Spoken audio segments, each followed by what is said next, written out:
Welcome back, everybody, to Out of the Mud. This is your April episode, and this month we're going to be focusing on the principle of participation. I'm joined here in the studio with Everyman, my co-host. Hello, everybody. I cannot believe it's April already. And we are also joined here today by another co-host, our volunteer coordinator for Mosaic Experiment, Cheese Fairy. Hello, Cheese Fairy. Hi, everybody. I can't believe I'm here. We can't believe we're here. I can't believe we're all here.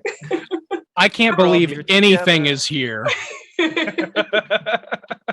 Now we're going to go ahead and jump into the updates, and we all know that you've been waiting for on when are we going to be selling tickets. Well, I am here to tell you that we will start selling tickets May 16th, 2022. Now, these are going to be tier 1 tickets, and they are going to be on sale for $110. Now, that's the first 2/3 of our available tickets. So the first 300 tickets will be for $110 in tier 1. Now, if we sell all of those before July 1st, that price will be increasing to a tier 2 of $125.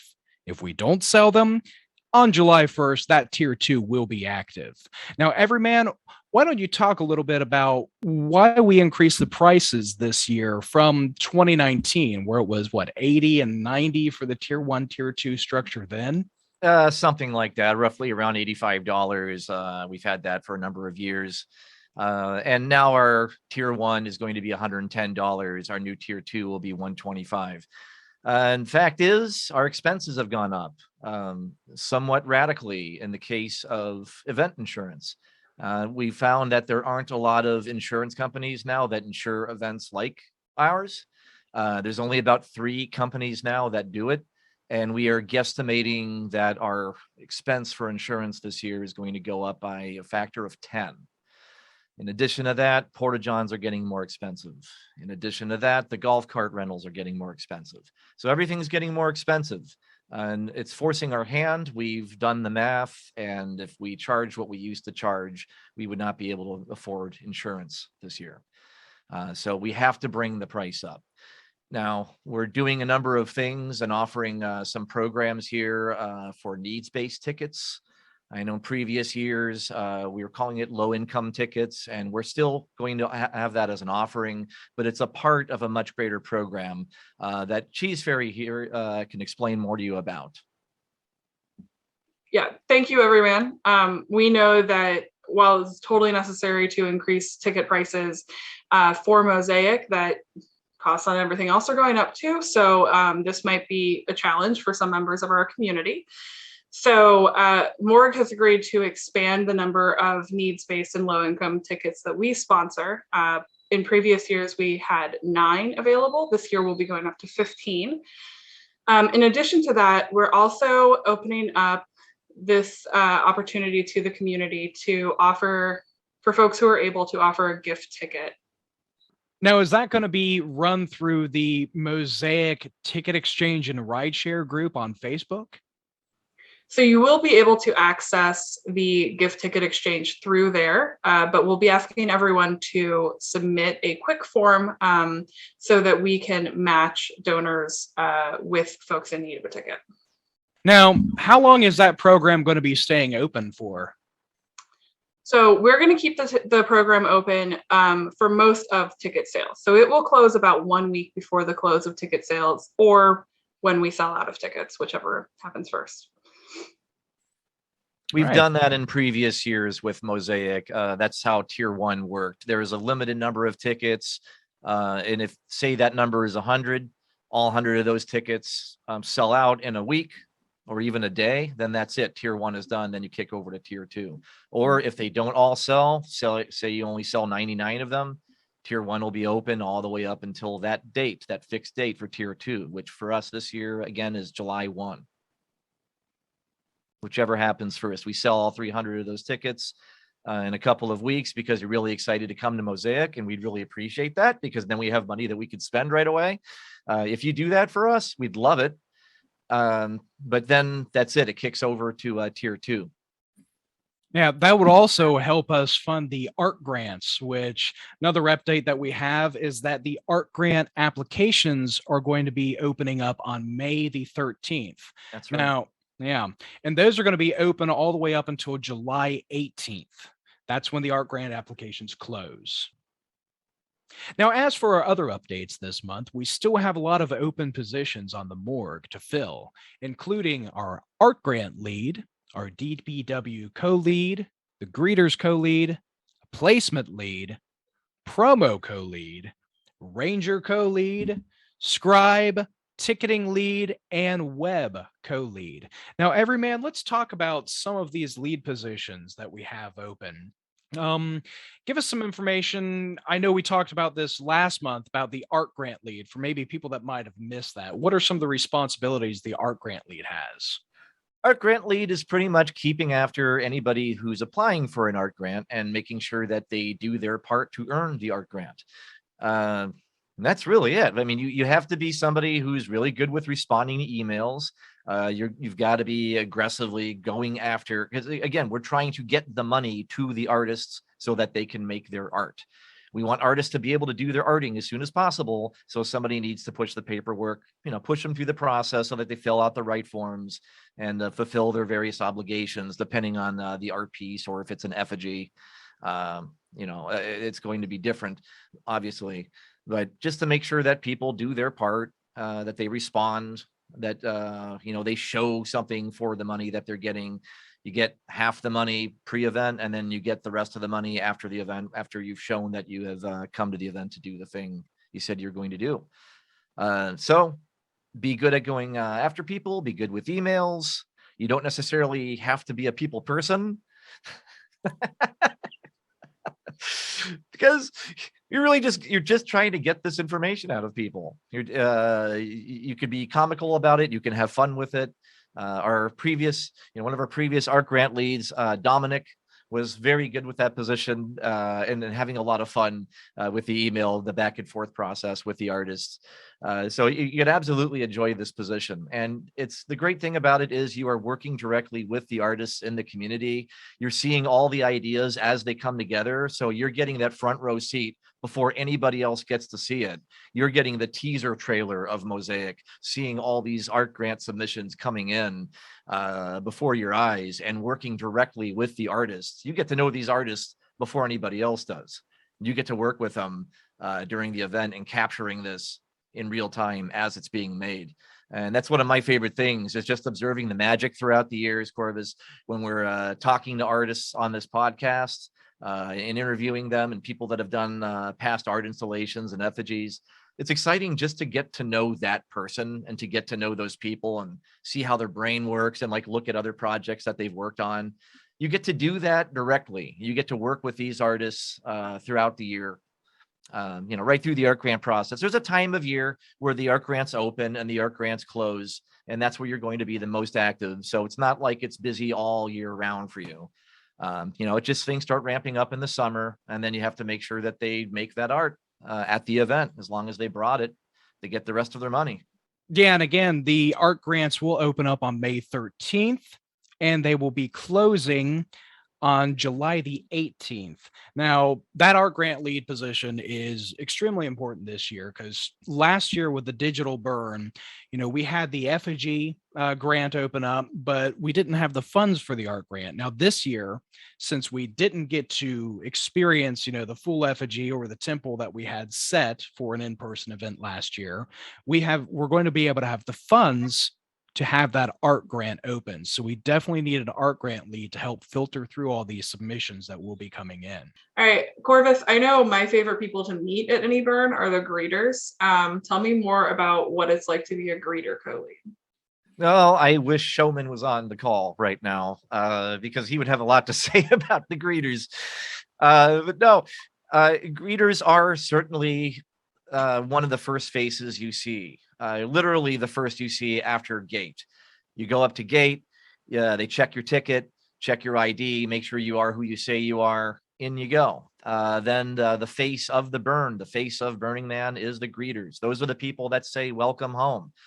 My very first memory of Burning Man was the greeters saying welcome home, and giving me a big hug, and then having me lay on my back and making snow angels in the desert. They saw me and said, "Oh, the guy with the white shirt, how unfortunate. You're going to get down in the dirt and make snow angels." They don't do that. I don't think they do that anymore. That was back in 2000. They got a little more physical with you, but it was fun. It was playtime. It was setting the tune for what was going to happen for the next week to follow. These are the people they're in full costume. They're full of energy. They're full of life. You're feeling the burn through them. They're partying over there. They've got their own theme camp going on. They're making art there. People check in at the greeter station and don't leave sometimes for hours because they're having so much fun. I couldn't get over that. And if I may say, that year, one of the greeters put a sticker on my ass, and I never got to find out what it said. I never found out what it said. Everyone looked at it and read it and nodded up and down, but no one would tell me what it said. But again, a memorable experience, the greeters. They're just the whole welcome home, telling me about the 10 principles, telling me about the different villages and places to go, getting to know you a little bit, getting a feel for you. Oh, well, if you've never camped here before, I would recommend this group of people. It seems like you would get along with them, or maybe this other group of people up the hill. I could introduce you to them. So you're the life of the party, and you are the one that talks about consent. You are the one that reminds them about consent culture and the importance of that. And to me, that's one of the most important things about the greeter role. And that is something that Mosaic specifically, we've been evolving the greeter role to be more about that, instead of just the bling and the fluff. Not that that's not important, but I think that you can add a little bit more by being, you're talking about the 10 principles, and we think consent just falls right in line. The greeters were always the 10 principle people, and we feel like that is also where you want to set the tone for consent, and the no means no. And to me, that's one of the more important roles. And people kind of downplay greeters, saying, well, no, that's the easiest job, because, we allow a little bit of inebriation there. You're not doing paperwork. You're not checking people's IDs or anything like that. But you're also talking to them about consent culture. And to me, that's a very prestigious role, when you're the one to be the face of the event and letting them know how important consent is. And they're going to remember that when they come in. And the kinds of people who don't always respect consent are going to hear that message when they come into the event as well.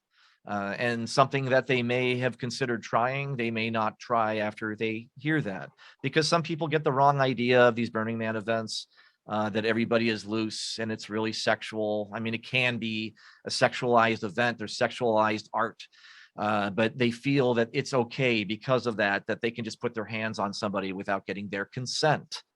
That they can violate their space without getting their consent because it's a big hippie party or something. And you're just letting them know that's a stereotype, and that's not the way it is. We allow people to create art on this giant canvas and to radically express themselves, and to do it in such a way where they can work within the community and participate within the community to build this beautiful canvas of everybody's brilliant ideas. That doesn't mean that you can violate everybody's consent. That doesn't change. You shouldn't be doing that in your own neighborhood, and you don't do that at Mosaic. And the greeter gets to tell them that. So it's a great position.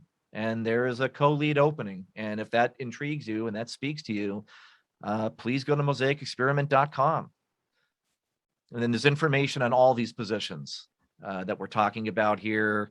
If you want to know more about these other roles, you can go to the website, and all the volunteer positions that are open are listed there with the details. Now, for some of these other lead positions, what does the DPW CoLead do, Everyman? Oh, well, you're working with Pocket Pickle this year. That's our current DPW lead. That is the infrastructure of the event. You get to go to the event early. because you're one of the first people on property. And so you're essentially going to our storage facility with the DPW CoLead, and ideally with other volunteers for DPW.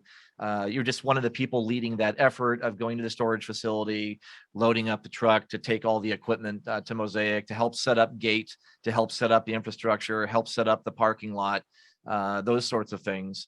It goes together pretty quickly, but somebody has to be the one to bring it in, set it up. Like once you have that set up, it's kind of quiet for you throughout the event until the end of the event.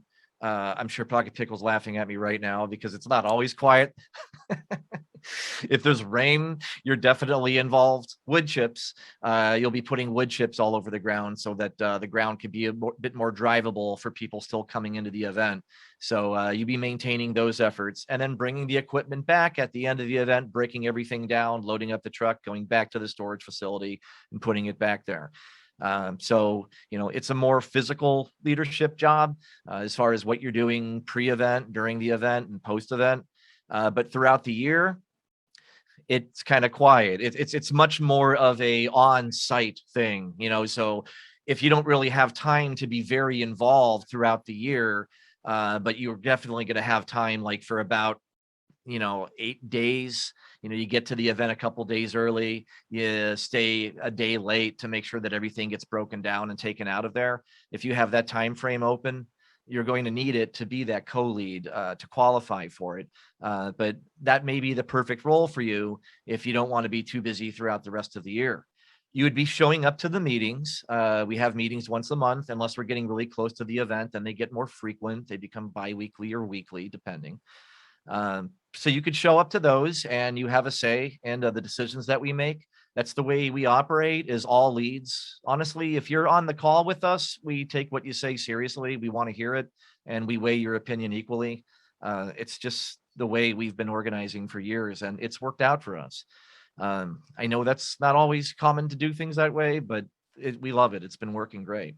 So you are a decision maker. You're actually working with the MOrg directly. And obviously you got to put your budget together and figure out how much equipment you're going to need, what you have to buy to make your magic happen.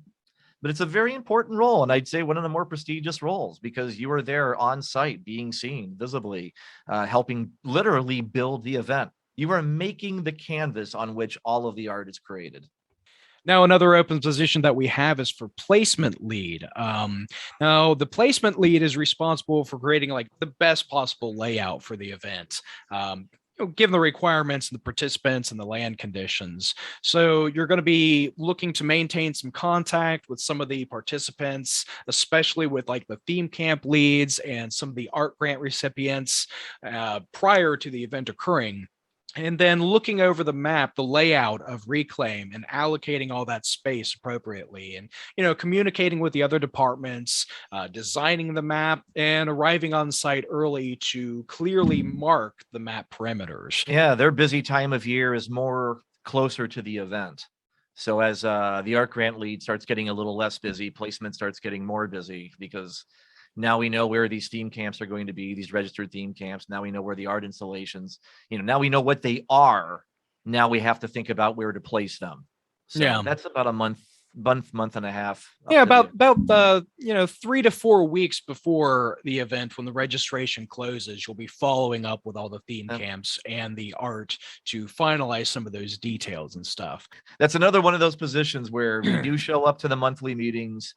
You are a part of the conversation where we make decisions.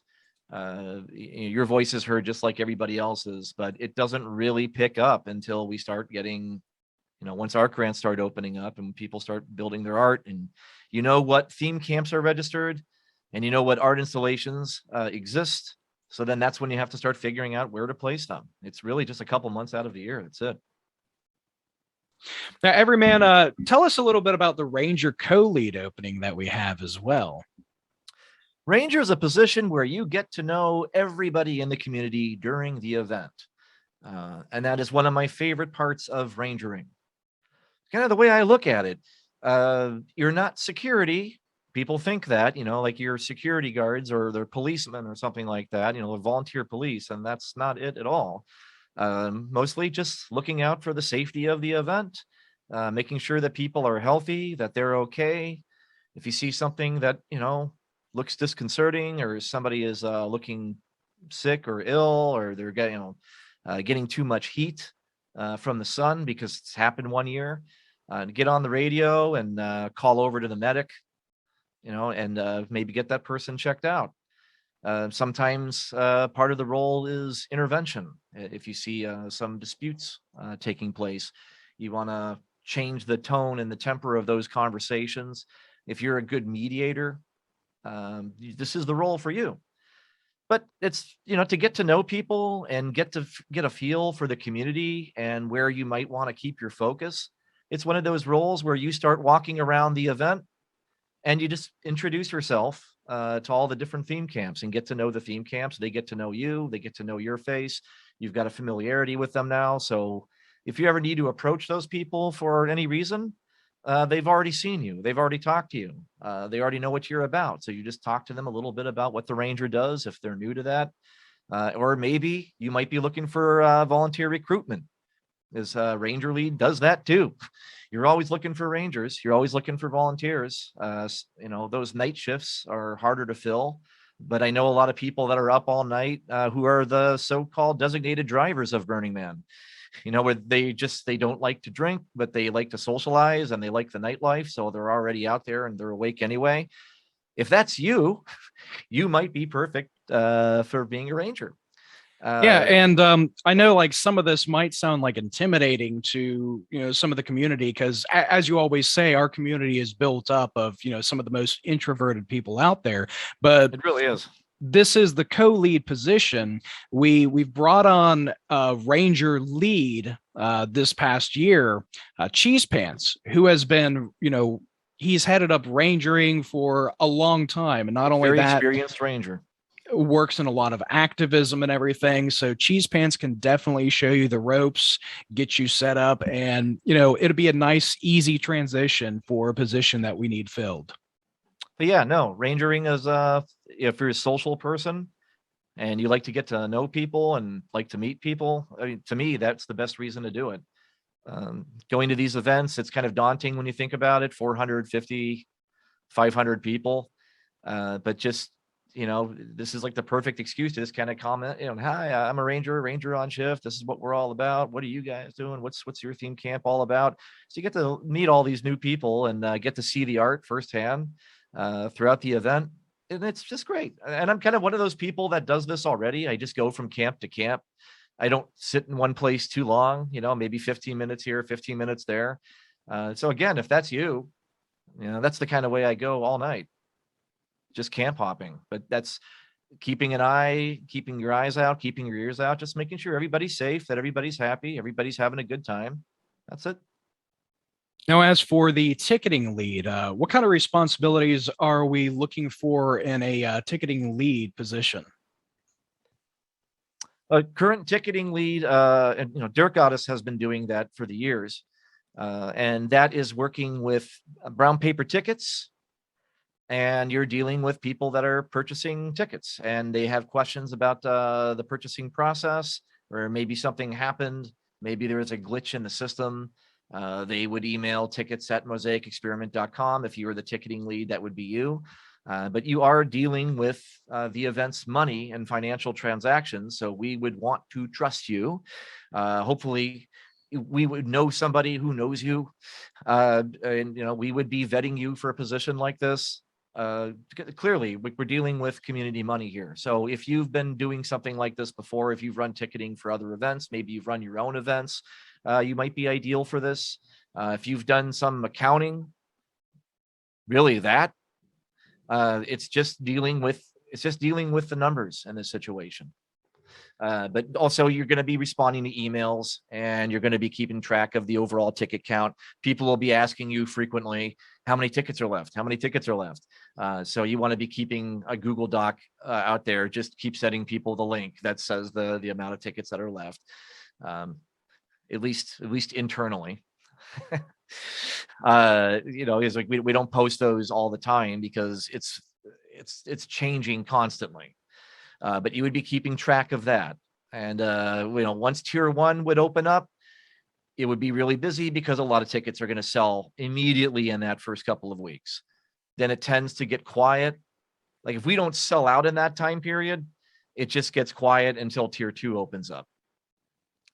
So like those are kind of your busy times of year. Just keeping track of the names for the IDs for the people that are coming in to make sure that you are who you say you are.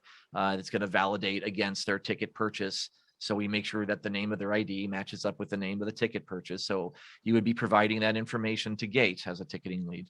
What about the scribe position that we have opened up? Can you tell us a little bit about that? If you are new to organizing events, like say you've been going to Mosaic, you've been going to Burning Man, you really like these events, you really want to step it up, and you don't really know where you fit in the organization because you're just so new at this, it's perfect for you because you're not leading, you're taking notes, you're sending out agendas, you're documenting the meetings. So you're learning all the different positions, you're learning all the different roles, and you might find one that you're more suited for. So, a year or two down the line, once you get really comfortable, you could go for one of those positions. You might find that you'd be interested in being Ranger because you know what the needs of the Ranger are now, and it fits better with your personality. Maybe you want to go into promo, that you just found a voice there, that maybe you're already helping promo as Scribe and you decided to be a promo co-lead. So anything's possible from there. It's a growth position is the way we look at it. It's just a great way to get to know the organizers. It's a great way to familiarize yourself with leadership, and just kind of get to know the issues that we're running into and maybe get some connections. Maybe you have some connections on the outside that you can bring to us. Maybe you have some leads that are interested in some of our open positions. So it's just another person from the community with their eyes and ears open that can offer us help to the organization. Not just taking notes, but you can bring in your knowledge and your connections as well. Historically, Scribe is the perfect position to grow within the organization. It's always been the role where somebody starts there and grows into a different position within the org. Now, last but not least, we do have an opening for the web co-lead. Now, Bookbeard is our web lead, but this year there's the opening for the co-lead. What's a little bit of info about that position? Well, it's pretty much the what you see, what you get editing interface of our website. You're the web lead. So you're using I think we're using Squarespace. So you're logging into the Squarespace interface behind the scenes and updating the front page, maybe putting in some blog entries there. For example, we were just talking about all the open volunteer positions. You can find that right now at the Mosaic Experiment website. Let's go ahead and look at that right now. Yeah. Bring that up. Sure. Yeah, so here's the mosaicexperiment.com. And if we look into the volunteer area, you can see where all those lead positions are. And here's all of our open lead positions. And you click on those and you get those descriptions for it. Now, in order to apply, we've got that application right here. So you just click on the application form, fill that out, send it to us, and we will be in contact with you pretty much as soon as possible, since, these are the positions we are trying to get filled this year, so your Mosaic Experiment can happen. And all those open positions on that web page, those get edited and updated by the web lead. So as that position gets taken, it will be removed from the site. If a new position opens up, then we add a new link to the site and put in those descriptions there. So, we make sure that any lead that's stepping down, they go through that description, the role description on the site to make sure that it's accurate. So we might add a couple bullet points, change a couple bullet points, but the web lead would be working with that person in doing that. So you're only busy when somebody needs to change something on the website. And as the event gets nearer, we start posting more blog posts. So you get a little bit more busy there. You are definitely not doing anything during the event. Yeah, before the event, you'll work a little bit with me and stuff. I'll put out some promo posts over the social media, and then I'll kick some stuff back to you to be updated on the website. And if you've updated websites before, again, this would be one of those trust things. We'd want to be able to trust you and know somebody that knows you. We'd like to be able to vet this position well, because you've got the keys to the castle. You got control of the web page. But if you've been, if you've done design for web pages and that sort of thing professionally, or maintained a corporate website, that's great experience. But if you just, as an amateur, designed and updated a bunch of web pages yourself, that works too. So it's a much more techie position. So if you're more of a tech head, one of those tech nerds that is not uncomfortable with the behind the scenes web design, you'd be perfect for us. Just go to the website we just showed you and apply. Yeah. Now, you might be asking, why are we going in such detail this month over these open positions? And that's because this month is National Volunteer Month, which is why our episode is all about participation. Now, Cheese Fairy, this is one of the other reasons why we brought you on the show with us today, is to talk a little bit more about National Volunteer Month. Yeah, it's volunteer month. We love our volunteers, and we want to celebrate you guys and express. Sorry, my co-host here is being a little distracting. We want to celebrate, and we want to express our appreciation for our volunteers all year round, and continue to keep you guys engaged and excited about volunteering for Mosaic. Sounds good. Yeah. Volunteering for me is my favorite. I mean, obviously I'm the volunteer lead. Clearly I enjoy it, but it's my favorite part of burning a lot of the time. So I'm actually curious if you guys have any favorite volunteer experiences. Does anything stand out? Personally, for me, since Mosaic 2019 was my first Mosaic, I was camp locked that entire experience. But one of the things I did notice was when I got there on site, I got greeted by some of the volunteers that were there, right after gate and everything, and had a good laugh with them. But the volunteers for taco really stood out. I had a lot of infrastructure for the people in my camp, and they had got them set up really nicely, got us there quickly, got all of our equipment from our vehicles out of the parking lot area over to our camp. And if you're not familiar with where the burbs are at, we're located at the very, beginning of the back 40. So we're not in the main razor grass area with the sound camps. We're the last theme camp on the map before you get into the solo camping. So it was a little bit of a distance for us to try to cart everything back there. So the volunteers with Taco, amazing. And I ended up arriving later than I expected because of some car trouble. So I was in a bad mood, and just the way that they presented themselves and the way they talked to me so openly and everything, I was welcomed home, and they made me feel at home. So I couldn't have asked for a better experience from our volunteers with that. Oh, Taco, that's Showman. Yeah, when you asked me the question earlier about the greeter co-lead, and my first response was, I wish Showman was here. It's because greeters and Taco, Showman is a co-lead for Taco, the parking authority, the transit authority. They're placed right next to each other, and they always screw with each other all the time. And you think the greeters are the most fun role to volunteer for? Taco is really, really fun, and they duke it out over who is the more fun team to volunteer with. There's a little bit of a civil war happening between those two camps. But yeah, Corvus isn't kidding. They're great people. They're great volunteers to work with. It's a really good experience if you want to volunteer for a fun team. They're very active, especially when people get on site. These are the folks that help take all of your belongings and move it to the back 40 if that's where you want to camp, because your car's not going back there. It gets wet sometimes at Mosaic, so driving on the land tears up the grass. So that's what Taco does with the golf carts that leave less of an imprint on the ground. And I'm trying to think. Lakes of Fire, I was volunteering for, I believe the position was perimeter, which is kind of security in a way, like you're making sure that people don't break into the event.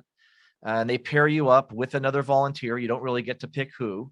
And you and this other person are put out in the middle of nowhere in a field right by the road. very, very far away from the event. So you can hear the woo and the cheering and the unst, unst, unst, and you can hear all the annex of the burn happening behind you. And you can't see any of it. You are in the dark and you're just watching a road to make sure no one comes in. And these shifts go on for a number of hours. I believe this shift was 4 to 6 hours. And I met somebody there for the first time that became a really good friend. I kind of knew her from other events, but more in passing. Didn't really get to know this person. It was more one of those Facebook friends. I know and recognize your face. I've seen you at Burns, but we never really talked. Well, when you're volunteering here at this perimeter role, no one's coming in, so you're just looking at the road for 6 hours. You've got nothing to do but a lot of talking, and you get to know this person. As we like doing this kinds of things with pairs. Like we like to have rangers with pairs, like to have a couple of them walking around together. So there's this person that you're paired up with, ideally, just getting to know that person and going through these experiences of that ranger shift with this person. And that to me was a bit of a life-changing experience, because we really got to know each other in this densely packed short period of time. Like just making smoke rings in the air and making crazy designs and taking long exposure photographs of it as we did it was one of the things that we were doing. And then as it started getting dark, shining lights and waving the flashlights while taking long exposure photos to take all these cool photos. So we're making art. We're still participating while volunteering during this long shift. It's a hard shift because you're completely away from this event where Lakes of Fire is a couple thousand people. That's a really big event. For a regional event, that's huge. It's 4 times the size of Mosaic. So you're hearing that going on and you're in the dark, pitch black for 6 hours.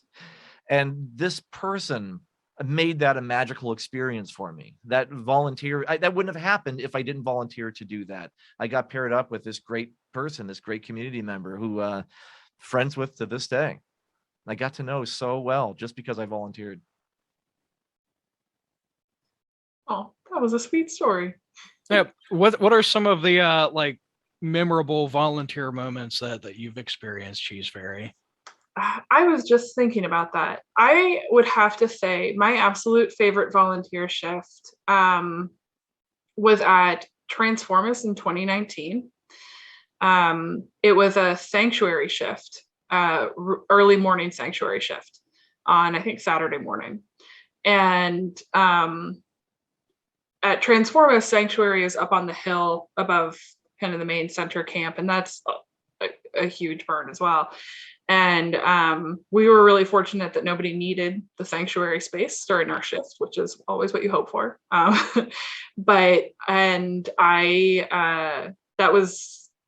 ended up just having this really great, actually similar to your experience, Everyman.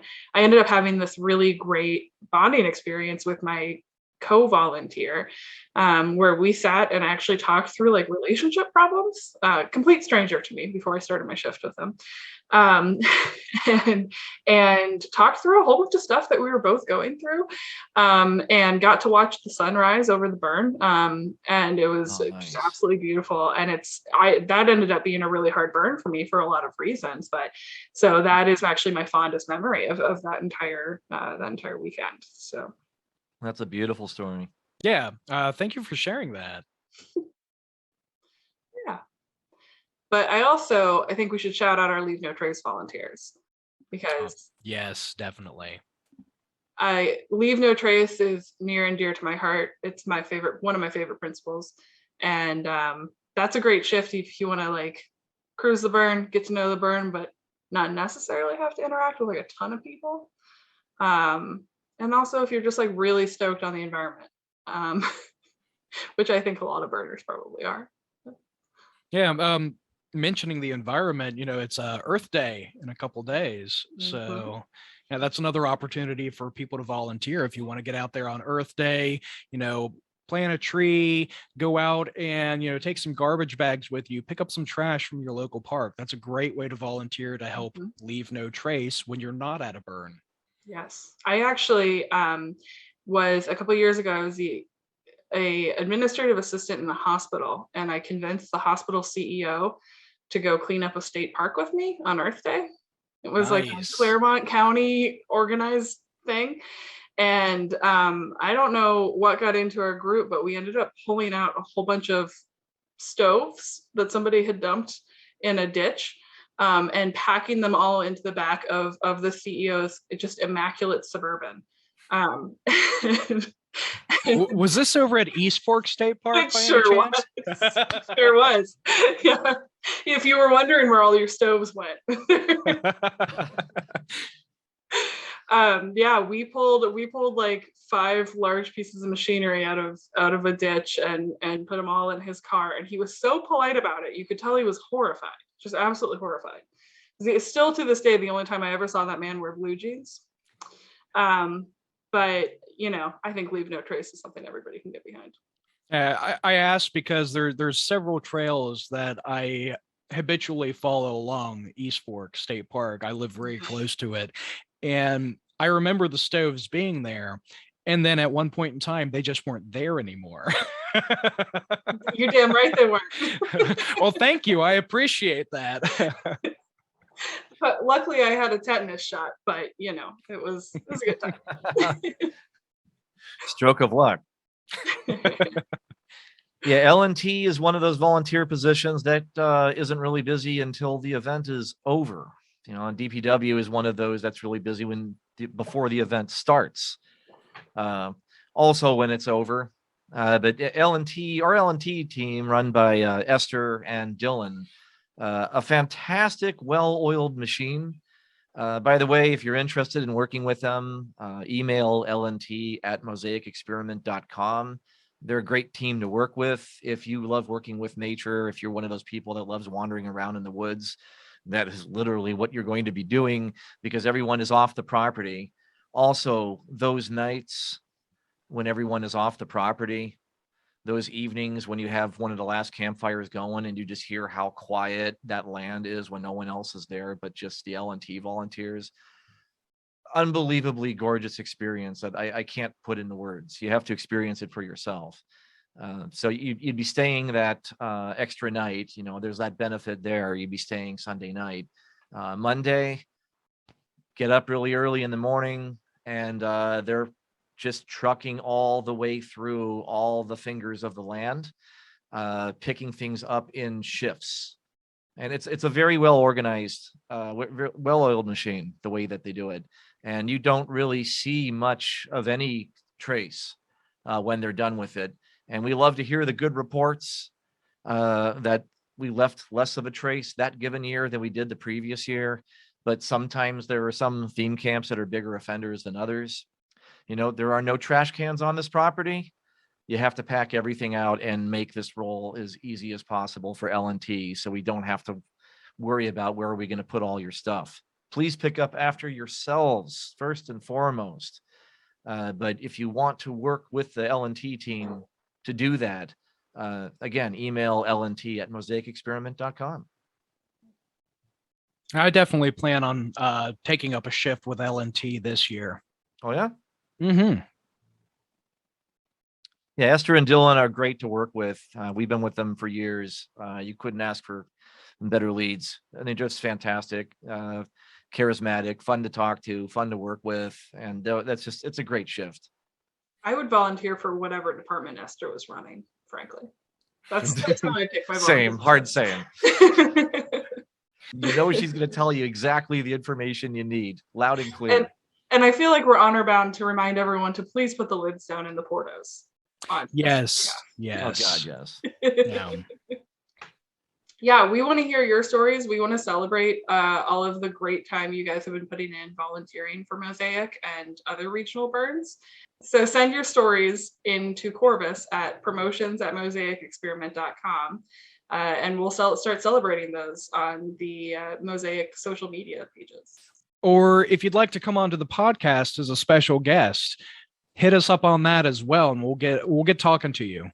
Yeah. Otherwise, you're Sometimes just getting me as a co-host. Sometimes these stories, and we'd love to keep having you back. This has been fantastic. It really has. And some people, it's one thing to see a story written But there are some great storytellers out there, and sometimes the story it's far more entertaining to watch the person give their story of volunteerism. So if you'd like to come on and do that, we say this all the time. If you've got an idea that you would like us to tackle on this podcast or something you want to talk about, let us know your ideas, and we might want to go in that direction too. Well, thank you for joining us on this month's episode of Out of the Mud. That's all the time we have for this month, and we will be seeing you in May. Cheers, everybody. Cheers.